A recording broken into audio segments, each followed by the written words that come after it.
आप सभी का स्वागत है हमारे यूट्यूब चैनल पर। मैं आज आपको इस वीडियो में ये बताऊंगा कि रीडिंग सेक्शन जो होता है वो हमारे एग्जाम में क्यों देते हैं। रीडिंग सेक्शन का रीज़न क्या होता है, वो हमारी क्या कैपेबिलिटी चेक करता नहीं करता। देखिए, रीडिंग सेक्शन जो होता है वो हमारी जो आता है पेपर में, वो हमारी कौन सी एबिलिटी चेक करता है। देखिए, रीडिंग स्पीड आपको चेक करता है, राइटिंग स्पीड हो गया, आपका वोकैबुलरी हो गया, और एक अंडरस्टैंडिंग और थिंकिंग। ये कुछ एबिलिटी हैं जो रीडिंग सेक्शन आपके अंदर की चेक करती है। जैसे मान लीजिए कि अगर मान लो किसी का जो पहले तो बात करते हैं रीडिंग स्पीड हम निकालेंगे कैसे। रीडिंग स्पीड यानी कि 1 मिनट में कितना वर्ड पढ़ रहे हैं वो मान लीजिए, या 1 सेकंड में कितना वर्ड पढ़ रहे हैं, या फिर 10, वही हो गया रीडिंग स्पीड। जैसे रीडिंग स्पीड निकालना आपको, तो मान लो आप 10 मिनट या 5 मिनट पढ़ लो किसी चीज़ को। 5 मिनट अगर पढ़ा उसको 5 से डिवाइड कर दो, जो आ गया वो एक रीडिंग स्पीड है। हम मान लेते हैं कि किसी लड़के की रीडिंग स्पीड मान लो 50 है। कितनी है? 50 रीडिंग स्पीड। अब वो 1000 वर्ड का पैसेज आया है, तो उसको वो कितना देर में पढ़ेगा? 1000 वर्ड का पैसेज है तो सीधी सी बात है वो कितने में पढ़ेगा। उसकी 50 वर्ड अगर पढ़ने मिनट पढ़ता है तो 20 मिनट लगाएगा उसको वो पढ़ने में। ठीक है, 20 मिनट लगाया उसको पढ़ने में। मान लो उस 1000 वर्ड पैसे सोल्व करने का मिला आपको 30 मिनट, उसे 20 मिनट तो उसमें पढ़ने में लगा दिए। अब बचे 10 मिनट। अब हो सकता है कि उसको बहुत चीज़ें समझ में ना आई हो, फिर दोबारा पढ़े। दोबारा पढ़ने मान लो इसने फिर भी थोड़ा बहुत मैंने हाईलाइट देख लिया, तो मान लो फिर भी इसके हो गया मान लो 25 मिनट हो गए। अब है कितना? 5 मिनट। अब 5 मिनट में ये लिखेगा या फिर आंसर को अपने तरीके से सही तरीके से सजा के लिखेगा, कैसे करेगा? तो इसमें टाइम लिमिट कम पड़ गया।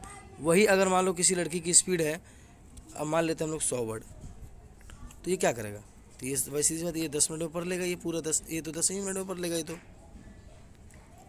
अभी 10 मिनट पहले मान लो रिवीजन करे, तो रिवीजन करने में मान लो उसको 5 मिनट या 7 मिनट लग जाएगा, तो भी इसका 17 मिनट, तो भी इसका 13 मिनट बचे, तो ये 13 मिनट में लिख भी लेगा आराम से।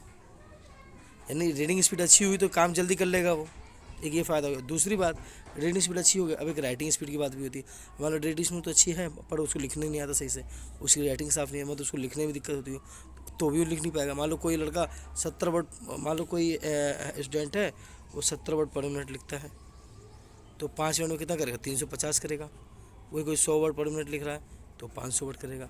तो जिसकी रीडिंग राइटिंग स्पीड भी अच्छी हुई वो भी पैसेज अच्छा कर लेगा। उसके बाद बात करते हैं वोकैबुलरी। अब भाई जब आप पढ़ोगे किसी चीज़ को या लिखोगे, जब भी लिखोगे ना, जब उसके उस वर्ड का आपको मतलब पता होगा। वोकैबुलरी जब उसका आपको मतलब जो लिखा हुआ है उसका क्या मतलब, मान लो दिस लिखा था, दिस का क्या मतलब है, यह होता है, तो ये मतलब आपको पता होगा, तभी तभी तो आप उसको समझोगे। और इस अंडरस्टैंडिंग यानी आपकी समझ क्या है, उसको आप पैसेज को पढ़ क्या रहे हो, ऑथर क्या कह रहा है वो आप समझ पा रहे हैं कि नहीं समझ पा रहे हैं। आपकी समझ, तो आपकी समझ कब होगी? जब आपकी वोकैबुलरी अच्छी होगी, आपकी रीडिंग स्पीड अच्छी होगी, जिससे कि रीडिंग स्पीड अच्छी क्या होगा कि आप कम समय में ज़्यादा समझ जाए। ये नहीं कि खाली पढ़ते चला, रीडिंग स्पीड अच्छी उसको मानी जाती है जो पढ़ने के साथ साथ समझ जाए। ऐसे खाली पढ़ना तो कोई भी पढ़ सकता है खाली, ठीक है। थिंकिंग का मतलब ये है कि जैसे मान लो कि कोई टॉपिक ऐसा होता है जिसमें आदमी 2 हिस्सों में बढ़ जाता है, तो आपको क्या करना है, इसमें न्यूट्रल रहना है एज ए स्टूडेंट। ना आपको किसी एक पक्ष में जाना होता, ना किसी आपको विपक्ष में जाना होता, आपको न्यूट्रल रहना पड़ता है। यानी कि तो यही आपको थिंकिंग नहीं है कि कुछ थिंकिंग कैसी है, तो आपको हमेशा न्यूट्रल लेके देना होता है। जैसे मान लो कि कोई भी चीज़ पैसे आपको इस पैसे से सीखने को क्या मिला, तो आपको कुछ अच्छी बातें मिल गई, आपने वो बता दिया, तो कुछ वो बेकार बातें मिली वो भी बता, मतलब दोनों को न्यूट्रल, ये नहीं खाली उसको बेकार बता दे या खाली अच्छा बता दे, दोनों में बता, ठीक है। बाकी रीडिंग सेक्शन जो है लगभग आप मान लीजिए जो भी एग्ज़ाम देंगे आप, एसएससी दीजिए, यूपीएससी दीजिए, हर किसी में आता है ये पैसेज, जिसको हम लोग रीडिंग सेक्शन कहते हैं।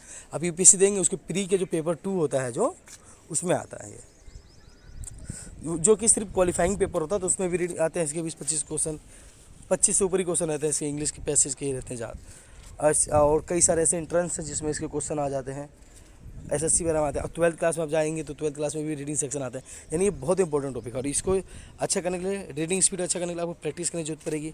राइटिंग के लिए भी प्रैक्टिस करनी पड़ेगी। वोकैबुलरी, इसके लिए आपको ज़्यादा नहीं तो रोज़ 10 वर्ड याद कीजिए, या फिर आप ऐसा कीजिए कि जैसे मान लिया आप स्टूडेंट है किसी क्लास के, तो आप उस क्लास में जो बुक पढ़ रहे हैं, कहानी पढ़ रहे हैं, जो आपके पेपर से इंपॉर्टेंट है, तो उस कहानी को पढ़िए। उसके बाद उसमें आपको जो वर्ड नहीं आ रहा उसको लिखिए, या गूगल से उसको सर्च कर लीजिए, या फिर एक डिक्शनरी रखिए, उससे देख के उसको लिखते जाइए। इससे क्या होगा, आपको वर्ड मीनिंग भी याद हो जाएगी आपको, है ना। और फिर ये होगा कि जब पेपर टाइम आप लिखेंगे तो वहाँ आप आसानी से लिख देंगे, क्योंकि आपने जो वर्ड नहीं आती वो आपकी बुक का ही है। अब ऐसे तो आप वर्ड में खाली याद करें तो ऐसे तो ना, कितने वर्ड है कितने याद करेंगे आप। तो सबसे पहले शुरुआत कहाँ से करें, जो आपके डेली यूज में ज़्यादा यूज हो रहा है, या फिर जो वर्ड आपके काम का है। आपने कोई कहानी पढ़ा कि एक बार की बात है, कोई एक राजा था, तो इसमें अब एक बार का आपको मतलब नहीं पता, तो आप एक बार का मतलब पता कीजिए। अब इससे क्या होगा, आप अपने पेपर की भी तैयारी आपकी हो गई, आपकी वर्ड पावर मजबूत हो गई, यानी एक साथ दो काम हो गए आपके। ठीक है ना। अंडरस्टैंडिंग और ये थिंकिंग जो है, न्यूट्रलिटी जो होता है, ये ना ज़्यादा पढ़ने से, सोचने से, विचारने से, एक तरफा सोचोगे तो आप कभी ये थिंकिंग आपकी अच्छी नहीं होगी। कोई भी चीज़ आप देखते हो तो उसको दोनों तरीके से सोचो। एक तरीके से सोच लिया, अब उसका सोचो इसका विपरीत क्या होगा, तब ये थिंकिंग भी अच्छी हो जाएगी आपकी। अंडरस्टैंडिंग वगैरह से तो पढ़ते पढ़ते अपने आप ही आ जाएगा। ठीक। और अगर आप हमसे, जैसे कि किसी यूनिवर्सिटी के आप एंट्रेंस एग्जाम वगैरह देना चाहते हैं और हमसे जुड़ना चाहते हैं, तो आप इस व्हाट्सएप नंबर से हमसे जुड़ सकते हैं। ठीक है, धन्यवाद। आप मिलते हैं अगले वीडियो में।